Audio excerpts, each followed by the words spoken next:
Bismillahirrahmanirrahim. Assalamualaikum warahmatullahi wabarakatuh.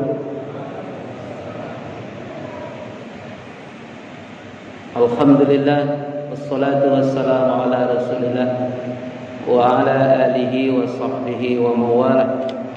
Wala haula wala quwwata illa billah. Rabbi israh li sadri wa yassir li amri wahlul 'uqdatam min lisani yafqahu qawli, amma ba'du. Faqala Allah ta'ala fi kitabihil karim, a'udzu billahi minasy syaithanir rajim, as-sabirina was-sadiqina wal qanitina wal munfikina wal mustaghfirina bil ashar. Shadaqallahul adzim.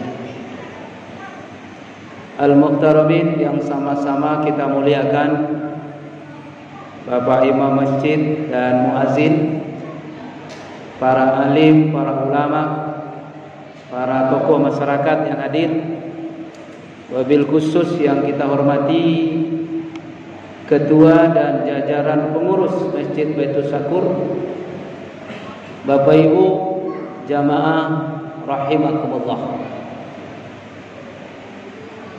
Kembali kita bersyukur kepada Allah dengan ucapan alhamdulillah rabbil alamin. Malam ini kita bisa melaksanakan ibadah dengan tenang, aman, sehat. Masjid kita cukup nyaman untuk beribadah. Tikarnya juga cukup empuk. Mudah-mudahan semakin khusyuk ibadah kita kepada Allah. Kemudian salawat beriring salam untuk Nabi kita Muhammad sallallahu alaihi wasallam. Allahumma shalli ala sayyidina Muhammad wa ala ali sayyidina Muhammad. Bapak Ibu jamaah rahimakumullah. Tema kuliah Ramadan kita malam ini ialah Ramadan bulan tarbiyah. Ramadan bulan latihan. Jadi bulan Ramadan ini untuk kita berlatih-latih, untuk kita melatih diri kita. Kapan kita bertanding? Setelah Ramadan, 11 bulan berikutnya. Apa yang dilatih? Ya. Kalau kita merujuk kepada Quran, surat yang ketiga, surat Ali Imran, ayat yang ke-17, yang tadi kita bacakan di awal, minimal ada 5 hal yang sedang kita latih kepada diri kita saat ini. Pertama, as-sabirina. Kita sedang berlatih-latih untuk menjadi orang yang sabar. Biasanya pagi-pagi Pak, kita menengok lontong sayur, nasi uduk, macam-macam sarapan. Sekarang harus sabar. Biasanya yang ahli hisab pasti pagi-pagi merokok dulu dengan kopi. Nah, enak sekali enggak? Sekarang tak boleh lagi nampak tembakau. Sabar. Dilatih-latih kita untuk bersabar. Makanya para ulama mencoba menjelaskan, ulama tauhid, sabar itu tidak hanya untuk menghadapi musibah saja. Apa kata para ulama? As-sabru huwa imsakun nafs. Sabar itu ialah kemampuan kita untuk mengendalikan diri kita, mengendalikan hawa nafsu kita dalam segala hal keadaan. Makanya kata Imam Al-Ghazali, minimal ada 3 yang harus kita bersabar. Pertama, as-sabru fi ta'ah. Kita harus bersabar-sabar dalam menjalankan ketaatan kita kepada Allah. Kita sholat ini perlu sabar. Kita ibadah ini perlu sabar. Apalagi waktu subuh, dingin, mengantuk lagi. Berjalan juga kita ke masjid. Ini butuh kesabaran. Jadi mudah-mudahan kita ini dengan Ramadan ini terlatih menjadi hamba-hamba yang sabar untuk menapati menuju jalan ketaatan kita kepada Allah Subhanahu wa taala. Yang kedua, as-sabru 'anil maksiyah. Kita juga harus sabar dalam menghadapi cobaan maksiat. Maksiat itu banyak sekali, apalagi sekarang kita melihat di mana-mana ada maksiat. Di mana-mana ada saja yang membuat kita timbul dosa. Kalau tidak kita cari, diantarkan orang kepada kita. Tidak dicari tapi diantarkan. Mau ke masjid, lewat di jalan, macam-macam yang nampak. Buka HP, yang dibuka ceramah Ustadz Abdul Somad, Ustadz, tapi yang muncul pertama apa? Gambar hantu. Inilah nasib maksiat ini hari ini. Jadi maksiat itu gentayangan di mana-mana. Oleh karena itu kita diselatih sedang bersabar untuk menghadapi maksiat-maksiat ini. Yang ketiga, as-sabru 'anil musibah. Nah, ini kita juga harus bersabar dalam menghadapi musibah. Udah 2 tahun kita nggak bisa senyum, sehingga salam Ustadz pun tadi agak kurang keras juga dijawab. Kenapa? Udah lama kita pakai masker, udah lama salam kita diganti. Sekarang salam begini, tidak lagi begini. Cuma ini nempel juga, ini juga nempel juga. Apa bedanya? Saya pun bingung. Yang lebih tahu tentu WHO lah, karena ini salam WHO. Bapak Ibu jamaah rahimakumullah, musibah apa saja kita harus bersabar. Jika kita bersabar atas musibah ini, surga akan diberikan Allah untuk kita. Banallahu baitan fil jannah, Allah akan membangunkan untuk kita sebuah istana yang indah di surga. Ini yang pertama, Pak. Bapak Ibu jamaah sekalian, kita sedang dilatih oleh Allah selama bulan Ramadan ini untuk bersabar. Lapangkan dada kita. Cobaan semakin hari semakin banyak. Yang kedua, was-shadiqina. Kita sedang dilatih menjadi orang benar. Kita belum benar, Pak. Ustadz yang ceramah pun belum benar, tapi berlatih-latih kita. Mudah-mudahan dengan puasa ini menjadi orang yang benar. Kenapa? Karena puasa ini paling hebat, Pak. Paling hebat melatih kita menjadi orang benar. Coba orang sedang puasa, ada orang ngajak cerita yang tidak senonoh, cerita yang tidak baik, pasti dia mengelak dan pasti dia katakan, maaf saya sedang puasa. Kenapa? Puasa ini paling ampuh untuk menjadikan diri kita dekat dengan Allah. Kira-kira kalau bapak-bapak sedang puasa, Anda tidak yang mau berbuat maksiat atau meninggalkan sholat 5 waktu. Jangankan sholat 5 waktu, sholat sunat saja nggak mau kita meninggalkan. Kenapa? Kita sedang dilatih menjadi orang benar. Benar ucapan kita, benar perbuatan kita, benar hati kita, benar zahir kita, benar batin kita. Ini yang sedang dilatih oleh puasa Ramadan ini. As-saumu li wa ana ajzi bihi. Puasalah engkau dan puasa itu untukku dan akulah yang akan memberikan balasannya. Berikut yang ketiga, wal qanitina. Kita sedang dilatih menjadi orang yang istiqomah dalam ketaatan. Tiap malam, tiap pagi kita datang ke masjid. Untuk apa? Beribadah, taat kepada Allah.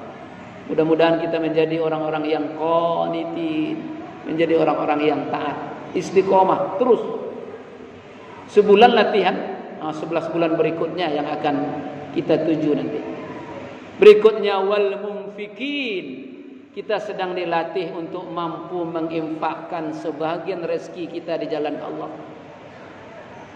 Ma indakum yanfadu wa ma indallahi baqin. Apa yang ada di sisi kita akan habis, akan hancur. Contoh, kata Buya Hamka, dalam hidup manusia ini cuma 3 saja. Pertama yang akan busuk, atau yang kita makan tadi, Pak. Makan macam-macam tadi itu. Ada yang sate kambing, opor ayam, enggak usah besok ditengok. Kalau udah keluar, udahlah, kurelakan kau pergi. Enggak usah ditengok lagi, Pak. Busuk itu. Yang kedua yang lapuk, yang kita pakai ini lapuk. Yang kita pakai, yang kita miliki lapuk. Pakaian, rumah, harta, lapuk. Istri pun lapuk. Istri kami nak mungkin lapuk, Ustaz. Istri cantik, lawa. Apa yang lawa? Lapuk. Terakhir yang akan untuk esok. Mana dia? Sedekah. Jadi kalau Masjid Baitul Sakur sedang membangun pagar, ayo kita infak, kita sedekah. Ikut kita bantu, kekal abadi. Itu yang menolong kita nanti di akhirat. Subhanallah. Mudah-mudahan jangan ragu-ragu untuk berinfak, terutama di bulan Ramadan ini. Allah lipat gandakan pahalanya. Terakhir, wal mustaghfirina bil ashar. Kita sedang dilatih untuk orang yang bangun mohon ampun di waktu sahur. Makanya dalam hadis kursi, ya, innallaha azza wa jalla, sesungguhnya Allah Subhanahu wa taala, nuzilat, turun, fi baitil izzah, ke langit yang paling dekat dengan bumi ketika datang sepertiga malam terakhir. Untuk apa? Mendengarkan rintihan hambanya. Kalau ada yang menangis minta ampun, akan diampuni dosanya Allah. Kalau ada yang menangis minta taubat, taubatnya diterima. Kalau ada yang menangis mohon permintaan, permintaannya dikabulkan. Kalau dia berdoa, doanya pun akan diperkenankan Allah. Kapan itu? Sepertiga malam terakhir. Inilah waktu-waktu menjelang sahur. Cuman hari ini banyak dicuri oleh TV dan HP. Menjelang berbuka itu kata Nabi waktu yang paling afdol berdoa. Jadi menjelang berbuka waktu yang paling afdol berdoa. Tapi sekarang acara TV bagus, namanya ngabuburit. Akhirnya asyik nonton TV aja. Dicurinya amal kita. Menjelang waktu sahur, menjelang ifsak, sebelum subuh masuk, itulah waktu yang paling afdol untuk memohon ampun, bermunajat, berzikir kepada Allah. Tapi itu dicuri pula oleh TV. Na'udzubillah. Bapak Ibu jamaah rahimakumullah. 5 inilah latihan kita. Latihan bersabar, latihan menjadi orang benar, latihan menjadi orang yang istiqomah dalam taat, latihan menjadi orang yang selalu berinfak di jalan Allah, latihan selalu orang yang bangun di waktu sahur kemudian minta ampun kepada Allah. Dan inilah sebenarnya falsafahnya ulat menjadi kupu-kupu. Ulat ini juga puasa, Pak. Baca buku ilmu pengetahuan biologi, ulat itu puasanya 28 hari satu pendapat, pendapat yang lain 30 hari puasanya ulat. Ngapain dia puasa? Masuk ke dalam kepompong. Kalau bahasa kampung suluk namanya. Suluk masuk ke lambu. Ngapain di situ? Berzikir minta ampun kepada Allah. Apa kata ulat? Astaghfirullahaladzim wa atubu ilaih. Wahai Allah yang Maha Pengampun, saya ini ulat banyak dosa. Selama ini daun tanaman orang saya makan semua. Makanya ketika jadi ulat orang jijik semua. Akhirnya ulat itu bertobat dalam kepompong. 30 hari dia tobat, keluar dia dari kepompongnya, berubah warnanya, Pak. Ibu-ibu tentu tahu, ketika jadi ulat, ada ulat bulu itu hitam, coklat, kuning, hijau. Tapi kalau sudah jadi kepompong, kemudian keluar anak kepompong, putih warnanya. Kenapa? Dia sudah bertobat. Baru tumbuh bulu, tumbuh sayap, jadilah dia kupu-kupu. Kalau sudah jadi kupu-kupu, hanya terbang dari satu bunga ke bunga yang lain. Tak ada orang yang tak senang melihat kupu-kupu. Datang kupu-kupu ke rumah, alhamdulillah kupu-kupu datang ke rumah, tandanya mau datang tamu yang baik. Walaupun itu mitos, tapi ini kan bentuk gambaran senangnya orang kepada kupu-kupu. Oleh karena itu, jadilah kita ulat yang sedang bertobat. Setelah lebaran nanti, jadilah kita kupu-kupu yang selalu berbuat kebaikan, menebar kebaikan. Mudah-mudahan inilah falsafah orang Minangkabau. Alam tak kambang jadi guru. Maksudnya apa? apa yang dijadikan Allah, dinampakkan Allah kepada kita, boleh kita jadikan pelajaran. Termasuk ulat tobat menjadi kupu-kupu. Mudah-mudahan semua kita menjadi ulat-ulat yang sedang suluk, yang sedang dalam kepompong. Nanti mudah-mudahan semua kita menjadi kupu-kupu yang indah. Demikian dan banyak maaf untuk acara kita malam hari ini. Mudah-mudahan sampailah ayat ini ke dalam relung-relung hati kita yang paling dalam, sehingga training center kita, pemusatan latihan selama sebulan ini berhasil kita jalani dengan sebaik-baiknya. Billahi taufiq wal hidayah. Usikum wa nafsiya bitaqwallah. Wassalamualaikum warahmatullahi wabarakatuh.